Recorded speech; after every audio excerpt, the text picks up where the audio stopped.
In nature, there are patterns, laws, that modern science is only just beginning to understand. Yet, ancient civilizations lived in alignment with these principles. Thousands of years ago, one of the most powerful among them is this: everything in the universe seems to operate according to the structure of the number 4. We have 4 seasons, not 3, not 5. 4 cardinal directions: north, south, east, and west. 4 states of matter: solid, liquid, gas, and plasma. 4 fundamental forces in physics. And 4 base molecules that make up DNA. The very code that carries your life. Is that just a coincidence? Or is it evidence of a deeper design? A hidden code that quietly shapes your body, your thoughts, and the reality unfolding around you every single day? In this video, I'm going to walk you through this mysterious, yet very real phenomenon, not just to understand it intellectually, but to explore how you can actually apply the code of 4, to balance your emotions, shift your mindset, and even create real change in your life. And if you stay with me until the end, I'll share 4 practical methods to help you align with this universal pattern, so you can stop feeling disconnected and start living in flow with the deeper forces guiding your journey. If this topic speaks to you and you find value in it, I'd really appreciate it if you could like and subscribe to support this channel. As I work toward reaching my first 1,000 subscribers, it helps the channel grow and allows me to keep bringing you meaningful, transformative content like this. Now, let's begin with Chapter 1, where we explore the hidden structure behind everything, from the stars above to the cycles within your own mind. The number 4 shows up in the universe more often than most people realize, and not just by chance. Across ancient traditions and modern science, this number keeps appearing in ways that suggest it plays a much deeper role in how the world is built. It's not about superstition. It's about patterns that repeat, from the stars above us to the cells inside us. Take the seasons: spring, summer, autumn, winter. 4 parts of a cycle we all live through year after year. They don't just mark changes in weather, they reflect life's natural rhythm: birth, growth, decline, and renewal. This pattern shows up in farming, in human life stages, even in how businesses rise, fall, and restart. Nature doesn't move in straight lines. It moves in cycles, and 4 is often the structure that holds that cycle together. The same pattern is reflected in space. The 4 cardinal directions, north, south, east, and west, aren't just points on a compass. In many cultures, they represent energy flows and a kind of spiritual balance. In Chinese feng shui, Native American traditions, and even ancient Egyptian maps of the soul, these directions help organize how we relate to space, time, and energy. They suggest that space isn't just empty. It has structure, shape, and maybe even intention. Science backs this up in ways that are surprisingly aligned. When we look at matter, the stuff everything is made from, it exists in 4 basic states: solid, liquid, gas, and plasma. The first 3 are familiar. Plasma is less talked about, but it's everywhere. It's what stars are made of. It's in lightning. It's in neon signs. Plasma is the most energetic of the 4, and makes up most of what we see in the universe. Long before modern physics, ancient systems like the Indian tattvas or Greek elements spoke of earth, water, air, and fire, ideas that map closely to these 4 states of matter. They might not have had the math, but they weren't wrong about the pattern. Look even deeper, and you'll find 4 fundamental forces in physics: gravity, electromagnetism, the strong nuclear force, and the weak nuclear force. These aren't abstract. They're the forces that make the universe work. Gravity holds us to Earth. Electromagnetism makes electricity and light possible. The strong force binds atoms together. The weak force plays a role in radioactive decay, and how elements form in stars. Everything we touch, see, or are made of operates within this 4-force system. Then there's DNA, the foundation of life. Every living thing is built from the same 4 building blocks: adenine, thymine, cytosine, and guanine. Just 4. And yet, they code for the full range of life, from bacteria to humans. Why 4? No one knows for sure, but the consistency is striking. Life could have used 3 or 5, but 4 seems to be the sweet spot for complexity and stability.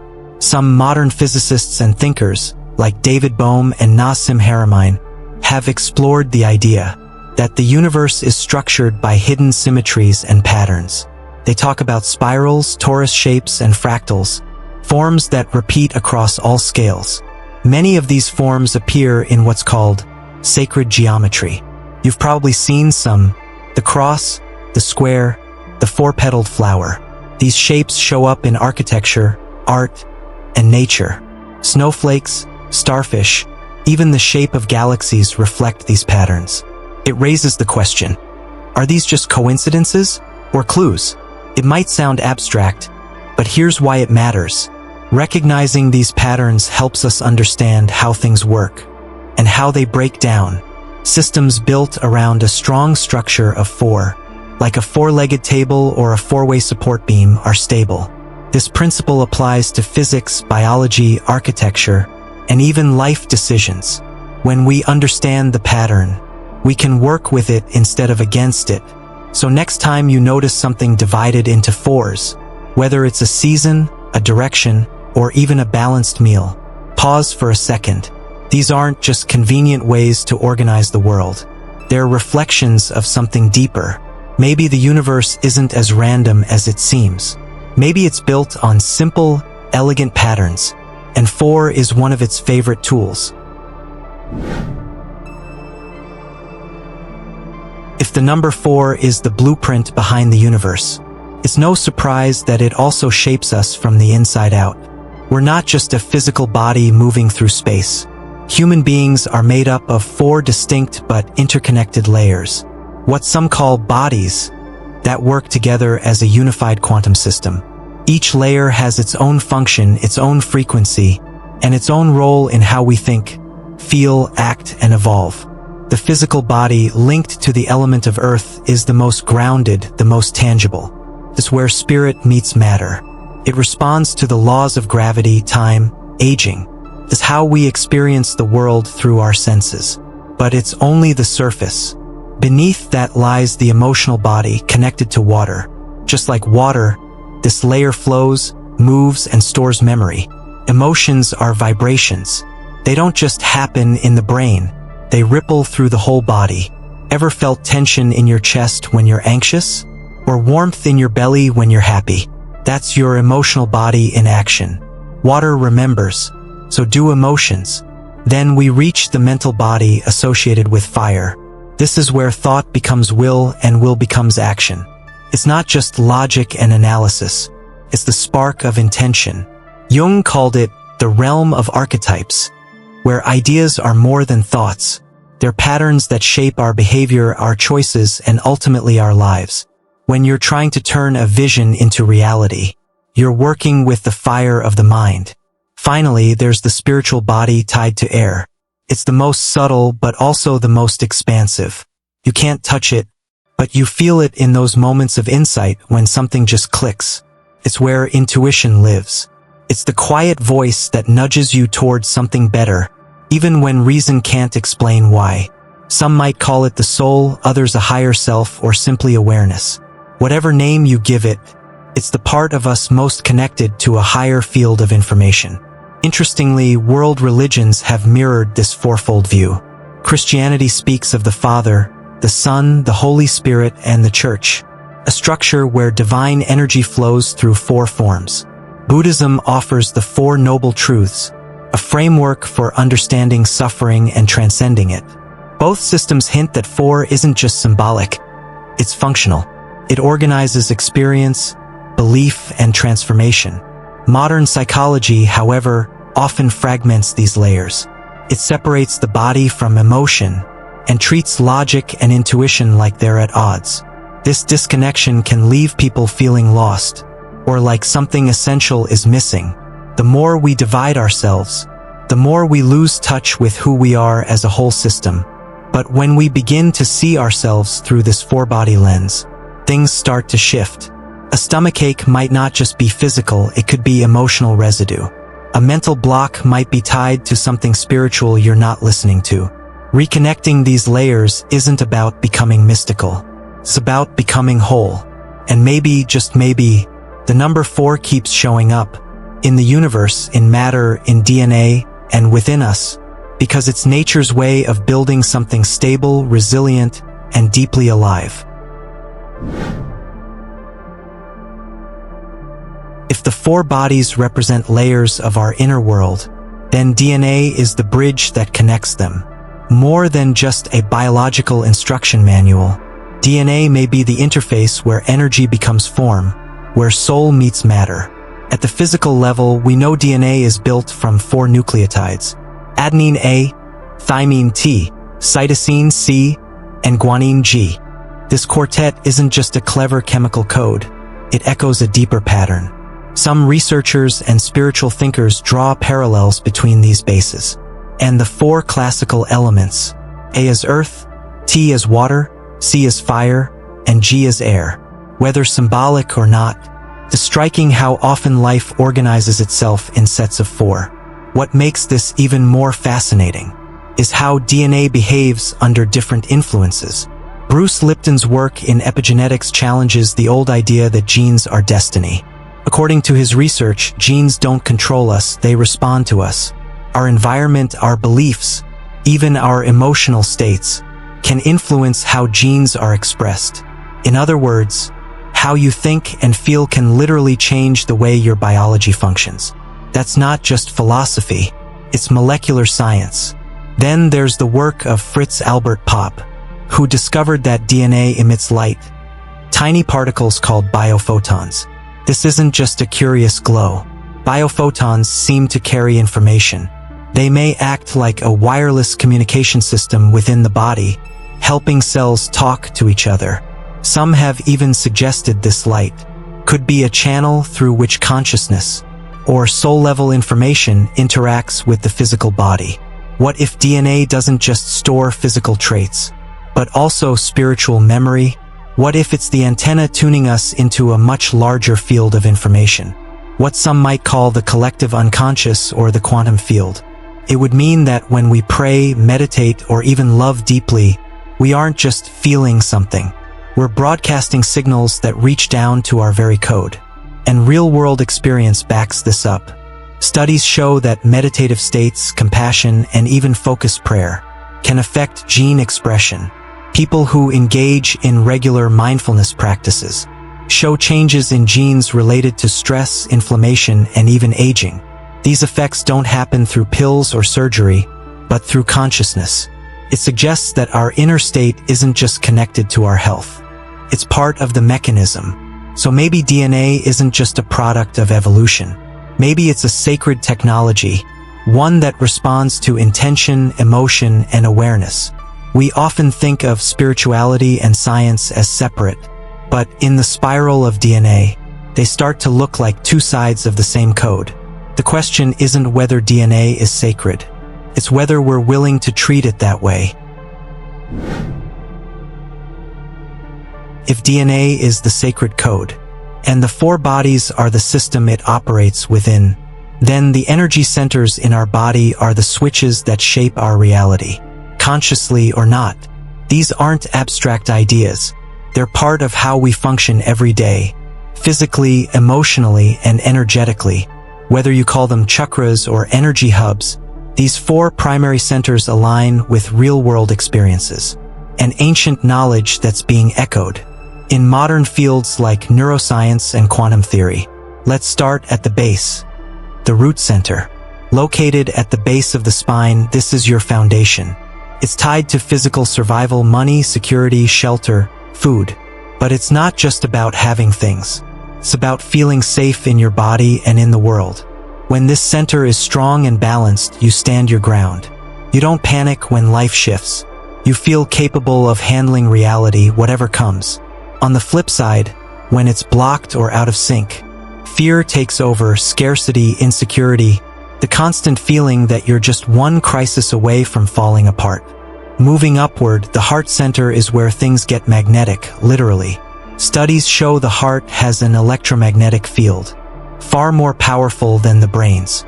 It radiates energy that affects not only your body, but the space around you. This is why love, gratitude, and empathy have real pull. When this center is open, you attract more of what aligns with your true self. Relationships feel natural. Opportunities seem to find you. And when it's closed or wounded, everything can feel forced, disconnected. You might still function, but you're not drawing life toward you, you're chasing it. Then comes the third eye, the center of insight and intuition. It's not just about seeing the future. It's about recognizing patterns, understanding your inner voice, and having a clear sense of direction. People often dismiss intuition as fuzzy or emotional, but it's actually built on data, just not the kind we process consciously. When your third eye is in tune, you read the room better. You sense the timing. You know when to move forward or hold back. It's a quiet but powerful guide that helps you navigate complexity without getting lost. Finally, at the top, the crown center connects you to the larger field. Call it the universe, consciousness, or simply the bigger picture. This is where the sense of unity lives. When this center is active, you feel part of something greater. You're not just surviving or succeeding, you're aligned. And that sense of alignment has a strange way of organizing the world around you. Things fall into place not because you're forcing them, but because you're tuned in to the right channel. These four centers, root, heart, third eye, and crown, aren't separate.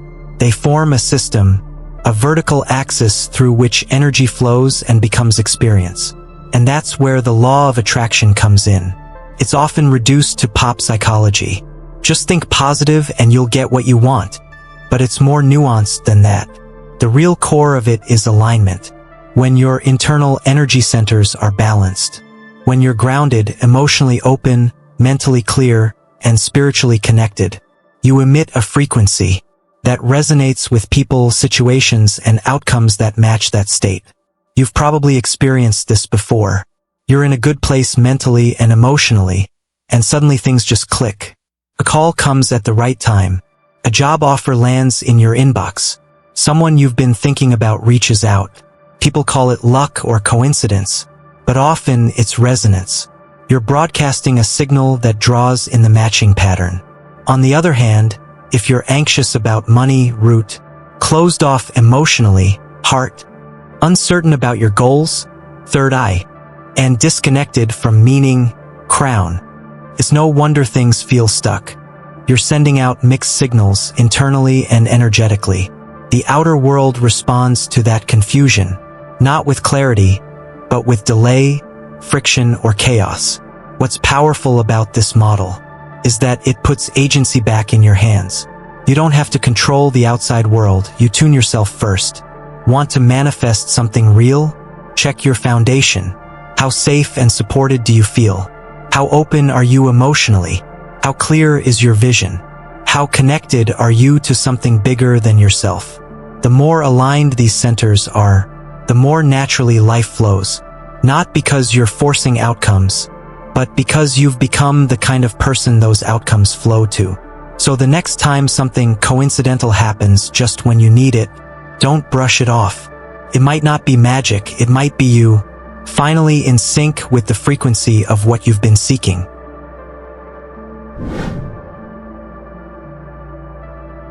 Time, as we usually understand it, runs in a straight line, past, present, future. That's the version we're taught in school, the version that fits neatly into calendars and clocks.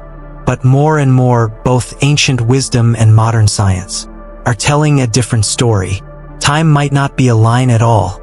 It might be a field, a multi-layered, interactive field of information. We can move through, influence, and even reshape. Let's start with the past.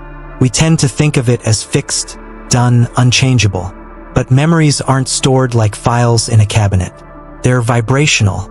They live in the body, the brain, the energy field. That's why certain sounds, smells, or places can trigger emotional reactions before your mind even understands why. And it's also why techniques like regression therapy, or inner child work are so powerful. They don't change what happened, but they shift the way your system responds to it. In a sense, you're rewriting the emotional frequency of the memory. The event stays the same, but your relationship to it and its impact on your life can completely transform. Now, the present. This is where all the power lives. The present moment is the only place anything actually happens. It's not just a cliche, it's physics.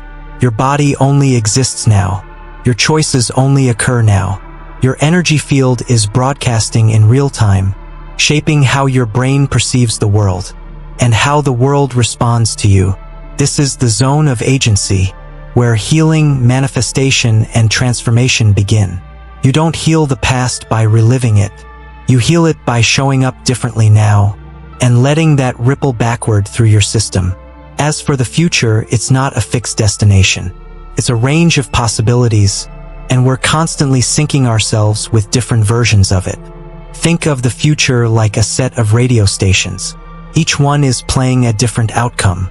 Your thoughts, emotions, and decisions determine which one you're tuning into.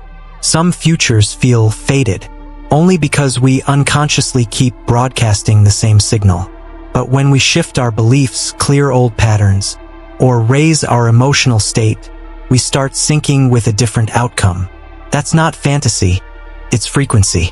This idea aligns with concepts in quantum physics, especially the multiverse theory. According to this framework, all possible versions of reality exist simultaneously. That includes all versions of you. One who took the job, one who moved to a new city, one who said yes, one who said no. It's not that we jump from one reality to another like in a sci-fi movie. It's more subtle. We align with the version of reality that matches our current energetic state. So when your life changes dramatically after a breakthrough moment, it might not be chance. It might be that you've simply synced with a different future that was already waiting for you. And then there's the fourth layer, the timeless state. This isn't a part of time. It's what exists beyond it. People touch it in deep meditation, during near-death experiences, or in moments of pure flow. In this state, past and future dissolve. There's no before or after, just presence. It's a space where healing can happen instantly, where insight drops in without thought, where we remember who we are beyond identity or circumstance. Many spiritual traditions describe this as the state where the soul communicates most clearly, unfiltered by linear thinking. The practical implications are profound. Guided meditation, timeline healing, and regression work all rely on this multidimensional view of time. They treat time as something we can work with, not just something we're stuck inside of. Therapists have seen clients release decades of trauma after one deep session that revisits a past experience in a new way. Meditators describe sudden emotional releases or intuitive downloads that change the course of their lives, not because anything happened in the physical world, but because something shifted in the field of time. So instead of thinking of time as a conveyor belt we're riding until the end, consider it more like a fluid, responsive environment. The past can be healed. The future can be co-created. And in rare, powerful moments, time itself can fall away, leaving only presence, clarity, and connection. Maybe the real question isn't what time is, but how are we using it? If time is a field and energy centers are the tuning dials, then consciousness is the navigator, the part of us that explores, perceives, and ultimately shapes how we experience reality. But here's the twist. Consciousness isn't fixed. It shifts. It flows. It moves between layers like floors in a building, and each layer brings access to a different kind of awareness. Science maps these levels using brainwave frequencies. Each frequency reflects a different speed of electrical activity in the brain, and with it, a different state of consciousness. You're moving through these states every day, often without realizing it. The key is learning how to recognize them, and eventually how to work with them intentionally. Beta is where most of us spend our waking lives. Fast, focused brainwaves. This is the state of alertness, logic, survival.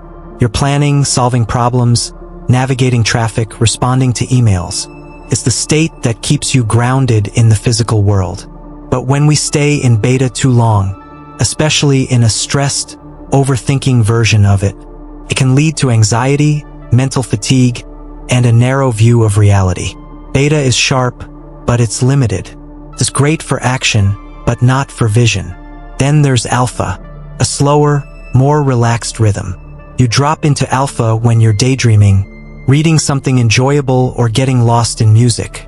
It's a creative state where emotion and imagination begin to flow. Artists, musicians, and designers often tap into alpha when they're in the zone. It's also the entry point for meditation and visualization. When you close your eyes, breathe deeply, and let your mind wander, this is where you start. It's not just relaxing. It's productive in a different way. Ideas form more freely. Solutions emerge without forcing. You begin to feel rather than just think. Deeper still is theta. This is the realm of dreams, deep meditation, and subconscious healing. Children under 7 live mostly in theta, which is why they absorb information so easily and believe so fully. For adults, it's less common unless you practice. In theta, the critical mind steps aside. You're no longer analyzing or evaluating. You're experiencing.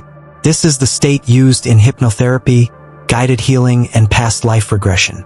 It's also where many people feel a strong connection to the soul, a sense of remembering who they are beyond roles, fears, or expectations. Emotional blocks can dissolve here, not because you're thinking them away, but because you're accessing the root layer where they live. And then there's delta, the slowest, deepest wave state, usually reached only in deep sleep or profound meditation. It's linked to cellular healing, regeneration, and in some cases, spiritual experiences that are difficult to describe. Saints, monks, and advanced yogis have spoken of entering timeless states, where they receive visions, insight, or direct contact with what they call the source, God, or universal intelligence.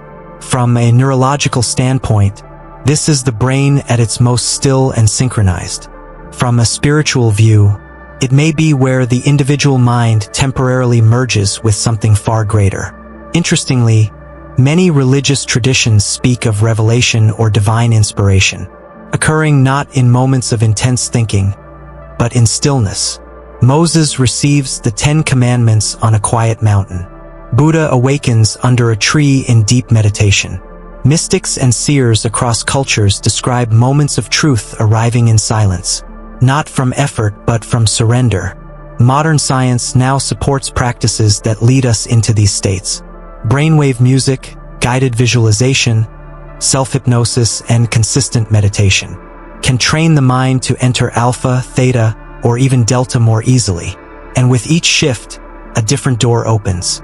You start solving problems not just logically, but creatively.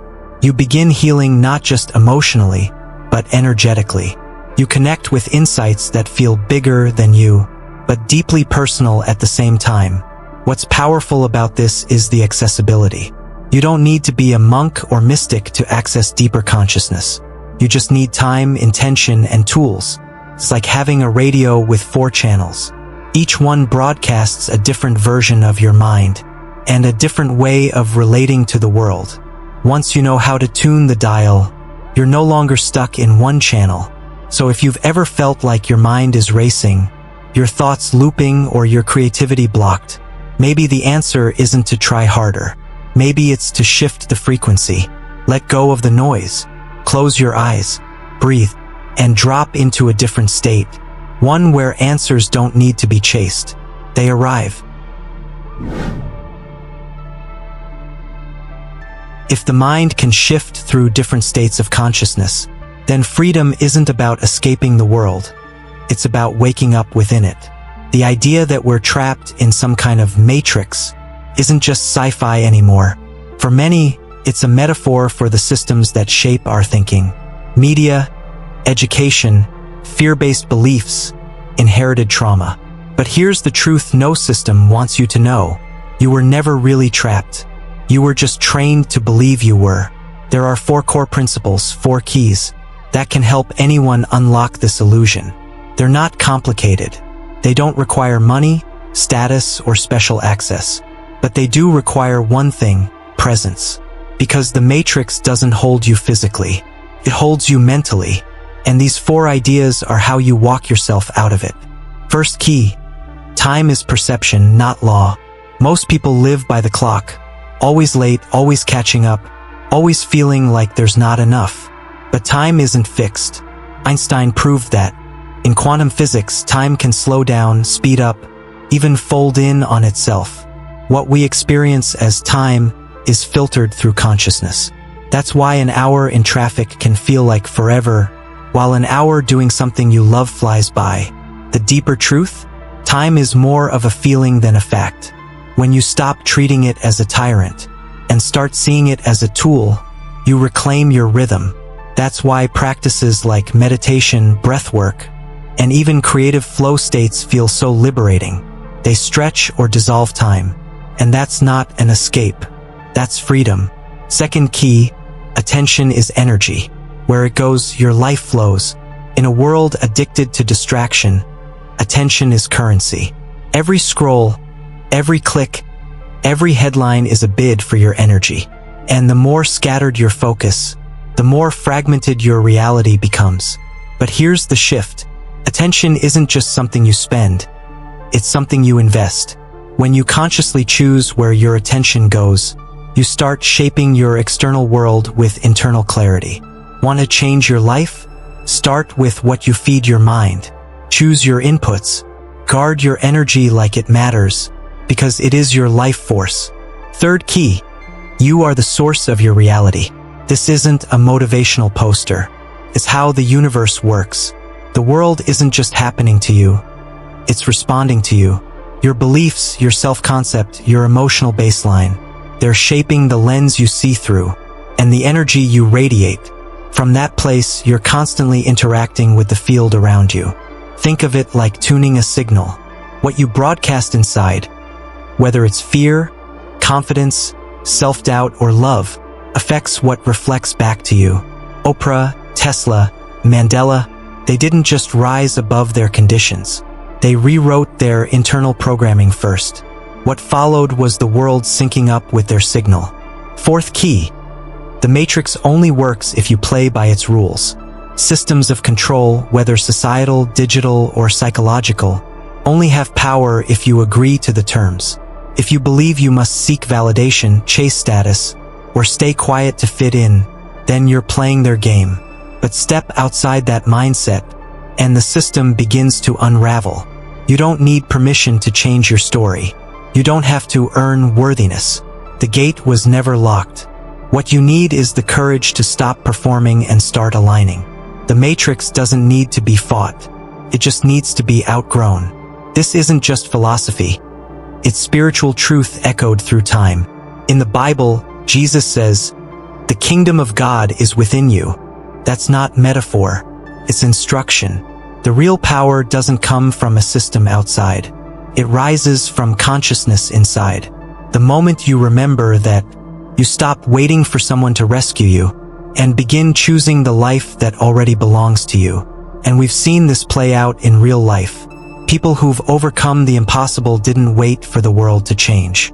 They changed themselves from the inside out. They saw time as flexible. They focused their energy with intent. They owned their creative power.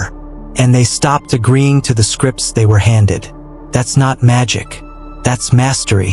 So if you've ever felt stuck, small or silenced, start with this. You were trained to forget your power, but it's still there. Time can bend. Attention can be reclaimed. Reality can be rewritten. And the rules, they were never yours to begin with. The number 4 isn't just a symbol to believe in, it's a system to live. A code that's already embedded in your body, your energy, your choices. You don't need to follow it. You are it. The question is, are you conscious of how it's working through you? Living as code 4 means engaging life on all 4 levels: body, emotion, mind, and soul.